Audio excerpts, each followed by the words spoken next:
Qarabağ 3-1 qalib gələcək. Agil Abbasdan həyəcan dolu proqnoz. Bu komanda artıq Avropaya meydan oxuyur.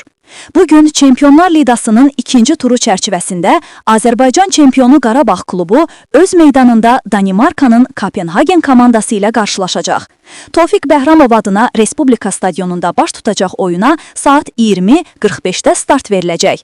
Görüş ölkədə və xaricdə 100 minlərlə Azərbaycanlı futbol sevər tərəfindən böyük maraqla gözlənilir. Məsələ ilə bağlı fikirlərini bölüşən Milli Məclisin deputatı Agil Abbas Qarabağ klubuna olan inamını ifadə edib. Millət vəkili qeyd edib ki, bu komanda artıq təkcə Azərbaycanı deyil, Avropanı da təmsil edən ciddi gücə çevrilib.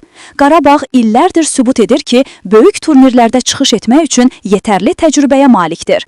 Komanda təkcə meydanda deyil, həm də milli ruhun daşıyıcısıdır. Mən onların bugün də qələbə qazanacağına inanıram. Agil Abbas qarşılaşmanın hesabı ilə bağlı da optimist təxmin verib.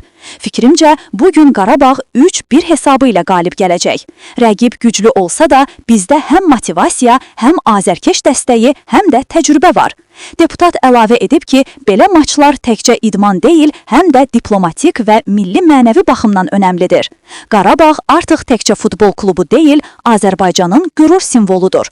Hər qələbə bir mesajdır. Biz buradayıq, biz güclüyük, biz Avropanın parçasıyıq.